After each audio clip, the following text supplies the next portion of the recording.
Hello and greetings, fellow StarCrafters, and welcome back to game number 2 between Complexity's MVPDongRaeGu, the blue Zerg in the bottom right corner down here, and the red Protoss player RGNKiwikaki in the bottom left-hand corner right here. This map is MLG's Shakuras Plateau.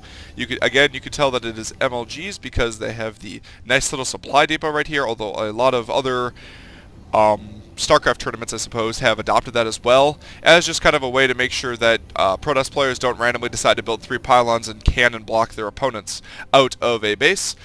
And it looks like, yep, he is going to be going for the Forge Fast Expand. That's actually, I'm not sure if that's different on this map. I think that's about normally where you'd expect on this map. Yeah, it is. People almost always Forge Fast Expand at the ramp on this map. I do want to apologize for 2 reasons. The first is that I think the sound was just a little bit too high on the previous game, so I reduced it just a little bit. Hopefully you can still hear it, but the sound of my voice does not get muffled too much. And the other thing I want to apologize for is the music actually was not. So I did in fact turn on the music, as a lot of the times when I'm playing StarCraft I actually don't listen to the StarCraft music. Not because I don't like it, because I really do like it, but actually I have kind of weird music that I listen to while playing. I listen to a lot of like random indie music.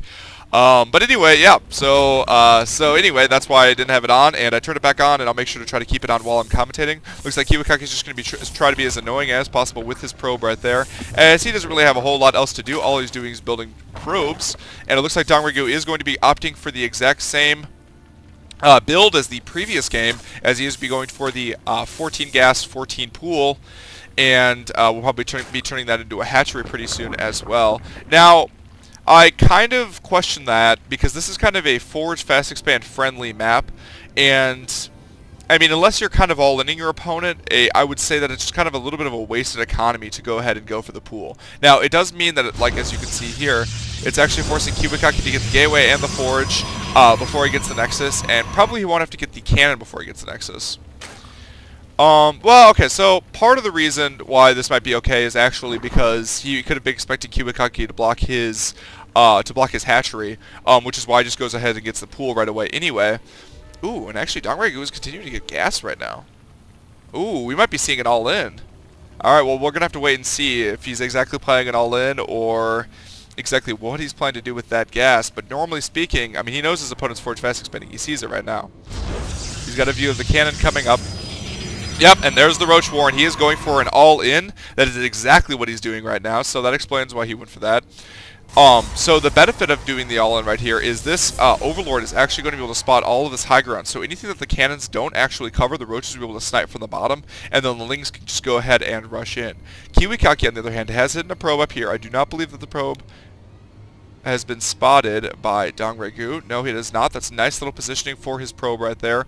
And you can see that DongRaeGu is actually sending his Zerglings every which way to try to see if there are any pylons lying around and to try to see if there's any hidden probes lying around for scouting purposes. So, if Kiwikaki within pretty quickly, yep, there it goes, and he's going to want to just barely stay on the outside of that vision, and yes, it looks like he will get a vision of the fact that there is not a hatchery, so this actually could prove to be very disastrous for DongRaeGu.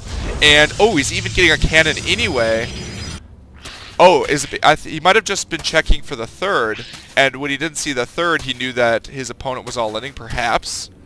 And I think that's what he suspects. He's only getting 1 cannon. I kind of question why he didn't just send the probe straight into the natural to see if there was a second one right there, as if that had been the case, he would build 3 more cannons or something like that, and then just win. You know, and then like the DongRaeGu has no way of coming back. He's on 1 base to his opponent's 2 base. He has less drones. I mean, look at how many drones he's going to have right now.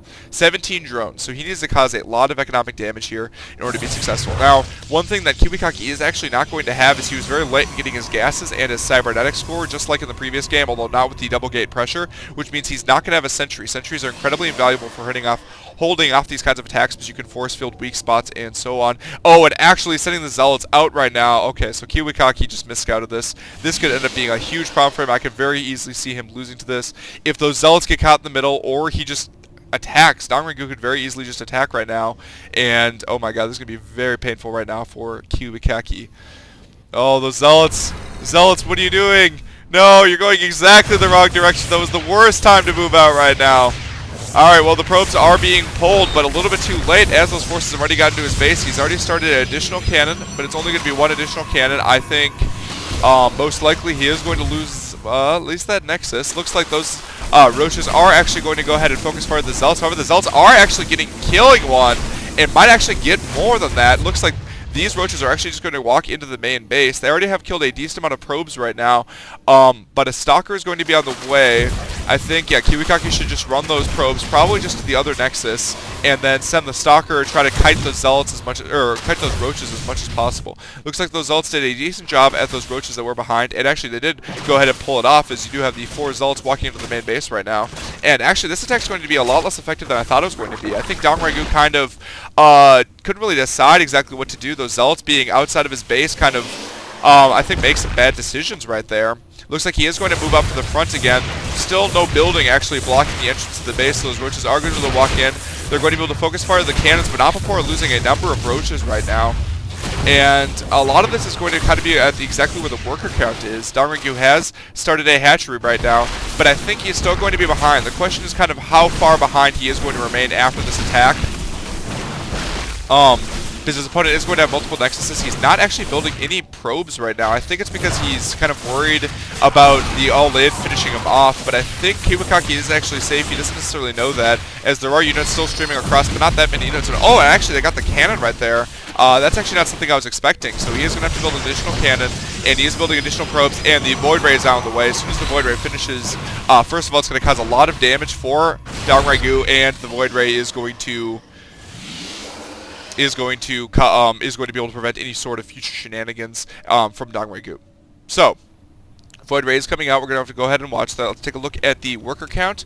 We see that the worker count is slightly in Kiwikaki's favor, as is the supply count. Actually, their army size is exactly the same as the 2 workers that he was, 2 supply that he was ahead was actually workers, and it still is workers, actually. So, Kiwikaki looks to be in a pretty good position there. That's kind of a weird all-in. I don't even know what to say about that. It's like DongRaeGu was expecting units to be there, and when units weren't there, he just ran in, and then he was just like, oh, what do I do now? And he killed some probes, and that was good. And then he just kind of like, okay, well, I guess I'll run into the main base. But there were 3 cannons firing at him as he ran to the main base, so he took a ton of damage on his Roaches. And oh, he's getting a lair. Oh, okay. Well, it looks like DongRaeGu is going to go for from one all-in to another all-in. He is going to be opting for some sort of Nidus Canal. Now, let's take a look at his vision. Ooh, Phoenix is out, and those are taking out his overlords right now, and actually he doesn't have any vision right now, so not quite sure why he's getting that, unless he wants to go for like a Hydra all-in. Kind of a curious lair timing. It looks like he's not opting to go for a regular game after this. He is now behind by a lot of workers, and actually he's going to have a ton of trouble this game trying to get back in, but we'll see if he can pull it off. More Phoenixes have come out. They've cleared out the entire area. Very intelligently, Kiwikaki is now patrolling up and down to make sure that no Nidus Canals go down. He can't see for sure that there are no Overlords over there. Plus, Overseers can always sneak around your base and just try to, get vision. And especially on this map, there's so much space back here that there's no way you can ever really spot if Overlords are coming unless you have Phoenixes like constantly on patrol. And these 3 Overlords are going to be taken out. This is going to be even a bigger hit for DongRaeGu. He's just falling farther and farther behind in this game. He has these Zerglings trying to run in, but one explodes from the Photon Cannon, just blasted with the Photons right there. And so it looks like these Zerglings are going to go ahead and head home. This Void Ray is going to scare them off just a little bit. Meanwhile, these Phoenixes are taking out a ton of the Overlords all around the map. I don't think DongRaeGu has any vision of the map right now. Like, look at that. He's got one it's a Zergling. He's got like 1 Zergling and his little pack of Zerglings all around the map. So while he technically does have map control, he's going to be in a lot of trouble right now. Looks like there was a temporary supply block. However, Kiwikaki has finished both of his pylons that will spot any Nidus Canals in those regions. He has vision all over this area, actually except for right here, kind of curiously. Yeah, we can see that he does not actually have vision right there. That's probably a natural place to try to Nidus Canal.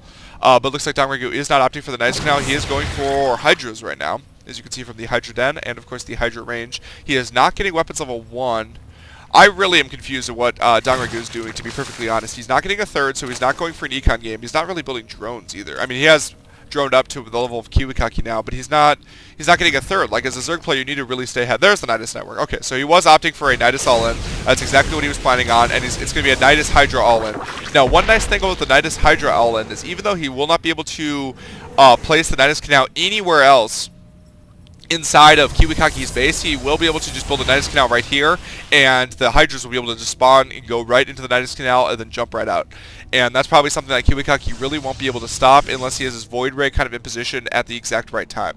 Weapons level 1 is now on the way for the Zerg player. I don't think that's going to be ready before the attack. And wow, those Phoenixes are causing so much unbelievable amount of damage. I mean, the list amount of damage that they've caused is like ridiculous. He killed so many Overlords. He got tons of map vision, so he knows exactly what DongRaeGu is doing. I don't know if he's actually seen the Nidus Canal. Remains to be seen. No, he has not seen the Nidus Canal. Very easily, he actually probably should be ducking in there just to check to see exactly what he's doing. But he did guess correctly because I'm pretty sure that's exactly what he thinks he's going for. And he does have a bunch of sentries right here able to force field the ramp. This is going to be a very difficult game for DongRaeGu to be able to pull out. I doubt he's going to be able to do it, but that doesn't mean he won't be able to. Smart job bringing a Queen across. The Queen is going to allow him to lay some creep tumors and allow those Hydras to move at full speed. Well, I guess not wimpy speed, right? They'll move at 337.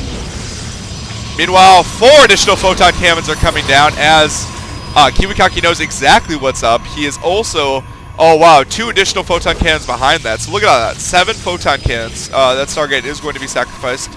That's fine. It's exactly something he can give up. And actually, these Phoenixes, even though Hydras are theoretically good against air, the Phoenix is actually pretty good at picking them up and dealing damage, simply because Hydralisks are light. So, one thing Kiwikaki might have to do, ooh, just lost the sentry with full energy there. A little bit of poor control from Kiwikaki, shouldn't prove too devastating. Oh, lost another sentry. Be very careful with the sentries there, as he is using them to buy time at this point in time, and he will probably need them in the final battle as well. Looks like that pylon was built in a poor location as it did go down right away. A secondary pylon is being built behind it just to make sure that this one's not powering all of the cannons on its own.